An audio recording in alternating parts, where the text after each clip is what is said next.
This is the third live-action version of this book. Is it any good? Does it hold up? Or is there things wrong with it? Well, of course there's things wrong with it. Why? Because I'm Berryman, and this is 10 Things Wrong With. Dune, also known as Dune Part 1, is a 2021 American epic science fiction film directed by Denis Villeneuve. The film, set in the far future, tells the story of Paul Atreides as his family, the House Atreides, are thrust into a cold war which is about to turn into a hot war over the desert planet Arrakis, also known as Dune. When the film was released, it received such great praise from critics, such as its visual, score, and obviously its faithfulness to the source material. However, what have I found wrong with this film?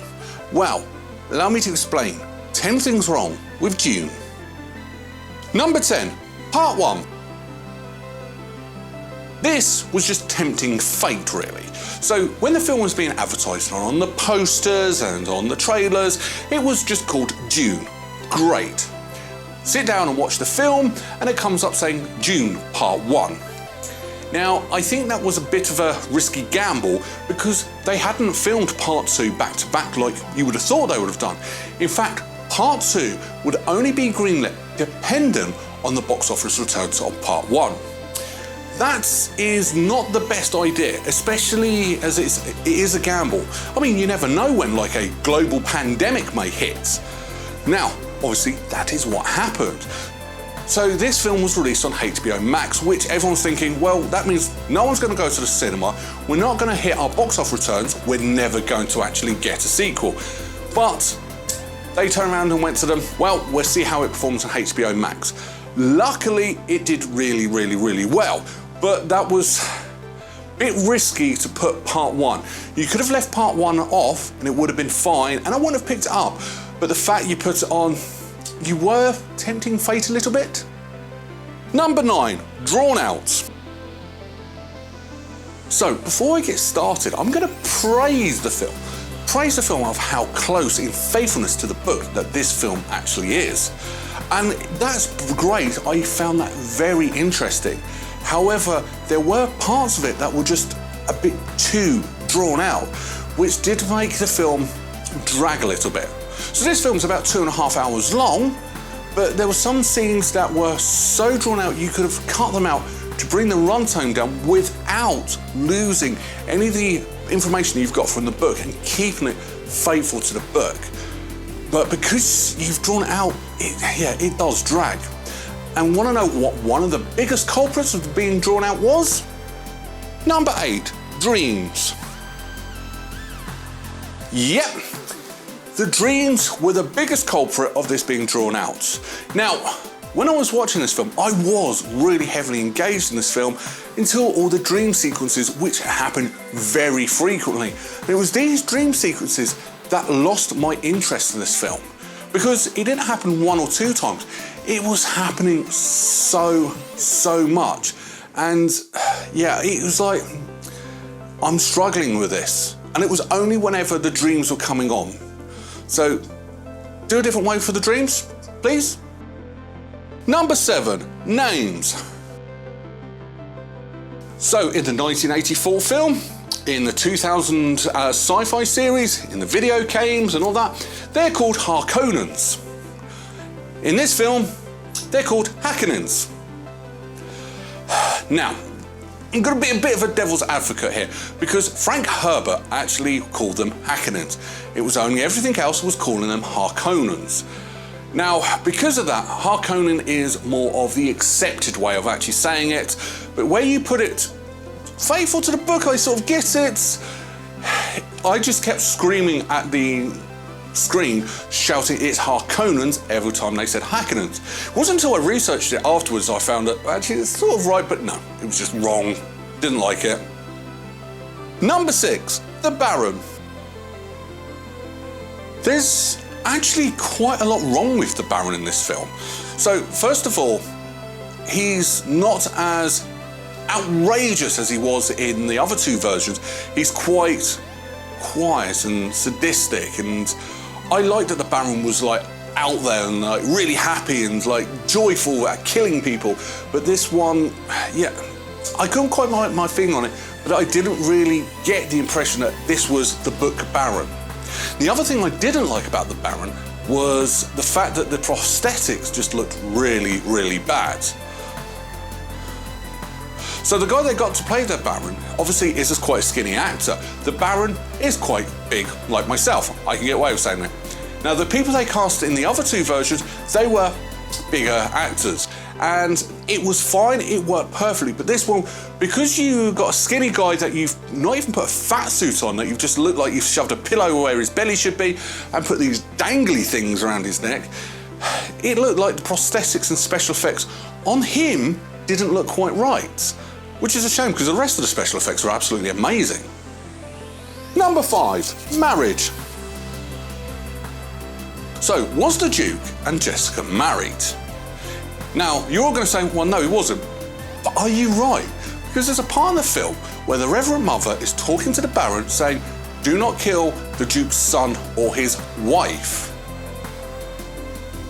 Why call him the wife? They're not married, or were they married? Well, no, they actually weren't, because later on in the film, the Duke turned around and says to Jessica, I should have married you. So why did the Reverend Mother say wife? Yeah, that was a big mess up there. Number 4, harvesters. The spice on Dune is the most important thing. So obviously the harvesters that collect them are the most important machineries. So someone goes in, drops them off, and when a sandworm's about to attack, someone comes in to pick them up. Why can't they fly on their own? Because that would have been a lot more sensible. You will have lower your risk rating. I mean, I know that's something from the other book as well, but why can't the harvesters fly on their own powers? I'm pretty sure that would have been a lot safer and a lot secure, and you wouldn't have lost any money when the worms eat all the spice. Number 3, protection. So while the harvester's being attacked by the sandworm, Port and Gurney are still out in there, and there's sand going everywhere like it's a sandstorm out there. But they've got no face protection at all. That sand would have got in your eyes and you couldn't see. That sand would have got in your mouth and you couldn't breathe. It would have hit your skin and it would have hurt like hell. But they're running through the sandstorm like nothing. No, they would be doing like this and not running in wrong directions. No. So obviously they put CGI sand afterwards, but put a little bit of realism. They're in a sandstorm. Protect yourselves. Number 2, still suits. Still suits are what you need to survive in the desert. They can make you survive for days just by drinking your own bodily fluids. Apart from the fact that's gross, but never mind. You're going to do what you want to survive in the desert. The biggest flaw I have with these still suits is the colour of them. Now, I'm not being like that or anything like that, but these are designed to fight in the desert. So why are they not desert coloured to make it harder for you to be spotted by anything? Why have them black where you are going to stand out like a sore thumb? I mean, if you're in the snow warfare, you wear white. If you're in the jungle, you wear green. You're in the desert, you wear sandy colour. It's common sense, isn't it? Number 1, spaceport. So this actually confused me a little bit about this film. So when the Duke arrives, he goes for a tour around everywhere, so he's been there for a few hours, and then he turns and said, we need to secure the spaceport. Yeah, you think? Apart from the fact you've just landed outside near the spaceport, don't you think you should have secured it? Don't you think your advance guard who'd been there for weeks should have secured it? That should have been your number 1 priority, not go for a tour around everything, then decide to secure the spaceport. Now, once you're lost, final thoughts. So there's this age-old argument that studio execs will cut books right down to make it more pleasing on the big screen. There's a big following of people that think this is wrong, and I am actually included in that. However, on this occasion, they've done exactly what we've asked for. We want the book to the letter, and that's what we've got. It hasn't helped the argument. The problem with this is, like I've already said, it is a little bit drawn out. And because of that, the studio's exec were like, well, we told you. But it's still full of rich lore, which is told really well done. There's just some parts where it could have been cut just to keep what was actually in the book, but condense it a little bit, rather than slow it down. That being said, you can tell that this is a passion project. Denis Villeneuve turned down No Time to Die to do this film. Hans Zimmer turned down Tenet to do this film. All these passion projects, all these people really want this film to be the best film it could be, and it shows. There's not a wasted shot, there is not a wasted scene. Everything, you can tell, is beautifully done. It is done with care, and it's done with so much attention that nitpickers like me have to be ultra nitpicky to find things wrong with this film. But as I said, where it's drawn out, it does slow it too much down.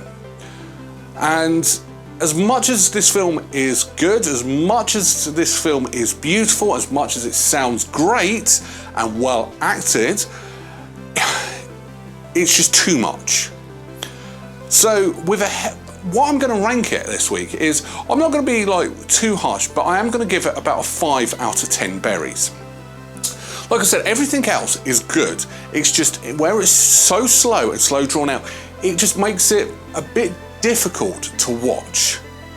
On this occasion, I do think why they did the 1984 version, even though they're so much different from the book, you understand why they've done it this way. That being said, I am kind of excited for part 2 because I don't think there's not as much of the book left to do. So I think all the problems that are in this one will not be there. Time will tell, because I know they're currently filming it, so we've got a couple of years before we actually get to see that film. But there we have it, that's my thoughts on this film. What did you think? What would you rate it out of 10? Let me know in the comments below. Now, on to next week. Do you know what we're going to do? No, nor do I. Come back next Sunday to find out what film I'm doing. Till then, take care, bye-bye.